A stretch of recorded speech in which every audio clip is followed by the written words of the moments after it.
Assalamualaikum warahmatullahi wabarakatuh, Bapak Ibu. Selamat siang dan salam sejahtera. Hari ini saya akan menyampaikan video tentang penerapan kecerdasan finansial. Ya, ini untuk grup BTD di topik kecerdasan finansial.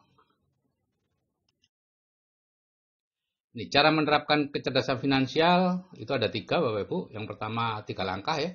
Hilangkan kredit konsumtif, yang kedua pertahankan tingkat kehidupan, yang ketiga dapatkan penghasilan pasif. Ini hilangkan kredit konsumtif ya. Yang disebut kredit konsumtif adalah kredit yang digunakan untuk membeli barang-barang untuk dinikmati seperti rumah, mobil, televisi, motor, kulkas dan sebagainya. Ya, secara keuangan ini merupakan langkah yang salah ya, karena bunga kredit itu meskipun kecil tapi sangat membebani keuangan kita. Nah, yang kedua, secara harafiah kita sedang menggunakan barang-barang yang sebenarnya belum mampu kita beli. Kemudian ditambah lagi dengan pendampingnya. Kalau kita membeli rumah misalnya, maka kita merasa perlu menambah macam-macam gitu ya. Ada sofa, ada kulkas, ada apa, dan lain-lain. Ya. Nah, kalau Bapak Ibu menginginkan ketenangan hidup, hilangkan semua kredit konsumtif kita. Terutama kredit konsumtif yang cicilannya dibayar dengan penghasilan aktif. Memang sangat tidak mudah, karena itu seolah-olah sudah menjadi biasa.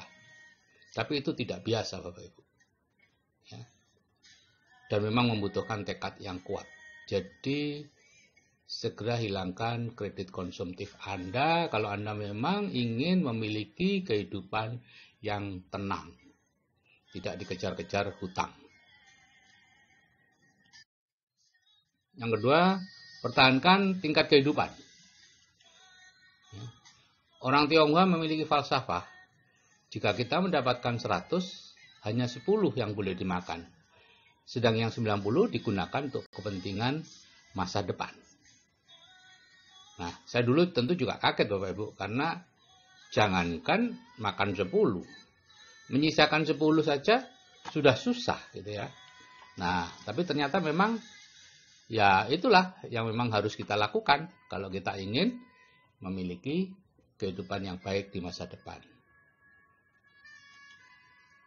Nah, ini cerita tentang Mbah Sugondo. Mbah Sugondo itu kakeknya istri saya, Bu Wati, ya, yang sebenarnya juga adiknya nenek saya. Jadi ada 4 bersaudara, nenek saya itu nomor 2, Mbah Sugondo itu nomor 4. Nah, Mbah Sugondo orang yang terkaya di desanya, di desa Kebonsari Kidul, Yosowilangun Kidul, Kabupaten Lumajang. Nah, saat saya SMA, saya masih ingat itu. Saya bertanya kepada beliau, kenapa beliau paling kaya dari 4 bersaudara? Ya. Nah, kemudian beliau menjawab, Bapak, berapapun tambahan penghasilan yang diperoleh, tidak digunakan untuk hidup, melainkan untuk dikembangkan lagi. Disewakan sawah, akhirnya bisa beli sawah, dan seterusnya. Sehingga pada akhir hayat beliau punya 12 hektar sawah, kurang lebih. Saat saya memulai perubahan, Bapak Ibu, atas anjuran mentor, saya menurunkan gaya hidup. Gitu ya. Sebagian besar mobil dijual, ya, sisakan 2. Tadinya ada 5 mobil. Kolam renang tidak diisi lagi, ya kebetulan memang anak-anak sudah agak besar. Dan kebun anggrek ya, di sepanjang tembok belakang rumah saya di Batu itu penuh dengan anggrek bulan. Tidak dirawat lagi. Ya. Dan kebiasaan rekreasi dengan keluarga besar, setiap tahun menyewa bus dan lain-lain di stop. Nah, itu sangat emosional. Karena orang akan menganggap kita sudah bangkrut, menurun, dan lain-lain. Ya. Mereka tidak tahu apa yang kita tahu. Dan yang ketiga, langkahnya adalah mendapatkan penghasilan pasif. Bisa dengan cara investasi atau dengan bisnis bersistem. Ya, kalau Bapak Ibu melihat di cash flow kuadran, ada di kuadran kanan, yaitu investasi dan bisnis bersistem. Bisnis bersistem ada 3, yaitu korporasi atau konglomerasi, yaitu jaringan bisnis besar. Yang kedua adalah waralaba atau jaringan bisnis sejenis. Dan yang ketiga, networking, jaringan perorangan. Nah, Bapak Ibu mau menggunakan yang mana untuk mendapatkan penghasilan pasif, apakah investasi, apakah bisnis-bisnis bersistem, itu tergantung dari usia Bapak Ibu, keahlian bisnis, dan modal yang dimiliki. Ya. Kalau usianya masih muda, ya silakan membangun korporasi atau konglomerasi. Ya, jatuh bangun dalam bisnis itu biasa. Ya, kalau punya modal, ya silakan membeli investasi atau membeli waralaba. Gitu ya. Tapi kalau Anda usianya sudah di atas 30, tidak punya keahlian bisnis, tidak punya modal seperti saya dulu, pilihan Anda sangat terbatas, yaitu di networking. Kalau Anda mendapatkan penghasilan pasif, kalau ingin mendapatkan penghasilan pasif. Kalau ingin bekerja terus seperti sekarang, ya tidak masalah, itu pilihan saja. Nah, ini kalau Anda ingin berbisnis, ada dua cara untuk bebas finansial melalui bisnis. Yang dimaksud bisnis ini bukan bisnis networking, tapi bisnis konvensional. Yang pertama adalah mendirikan korporasi atau konglomerasi tadi itu ya. Itu pun ada dua cara.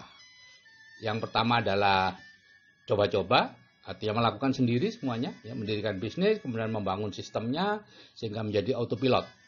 Nah, di sini dibutuhkan waktu 20-30 tahun dan perlu 2-3 kali bangkrut. Ya. Makanya biasanya dikatakan yang muda aja, yang di bawah 30, silakan melakukan ini. Gitu ya.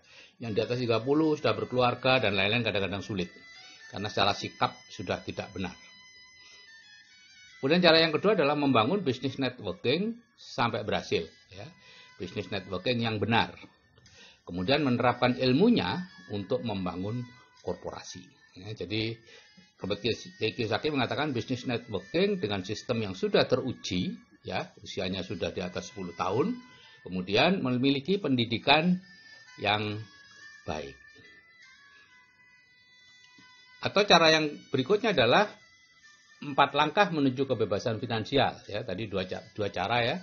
Pertama mendirikan korporasi, konglomerasi. Yang kedua 4 langkah menuju kebebasan finansial. Langkah pertama mendirikan bisnis apa saja. Kemudian langkah kedua reinvestasi di bisnis, terus menerus hasil bisnis direinvestasikan lagi, reinvestasikan lagi, terus menerus sampai bisnisnya besar. Setelah itu keuntungan dari bisnis diinvestasikan di properti. Barulah langkah keempat menikmati kemewahan dari hasil properti. Anda bisa hidup mewah dengan hasil dari properti Anda. Nah, kebanyakan orang yang saya lihat adalah hanya 2 langkah. Yang pertama mendirikan bisnis, kemudian langkah berikutnya langsung keempat menikmati kemewahan dari hasil bisnis. Akibatnya apa ya? Mereka terus-menerus mengawal bisnisnya. Ya, tidak bisa bebas finansial. Bisnis mereka bukan aset. Jadi mereka bukan pemilik bisnis tapi pelaku bisnis. Bisnisnya bukan aset.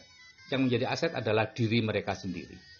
Karena kalau diri mereka sudah berhenti melakukan kegiatan bisnisnya akan kolaps. Oke Bapak Ibu, jika saya yang sudah berumur masih bisa menerapkan kecerdasan finansial, tentu saya sesuaikan dengan umur saya, Anda juga pasti bisa. Salam sukses dari saya. Wassalamualaikum warahmatullahi wabarakatuh. Salam sejahtera dan selamat siang.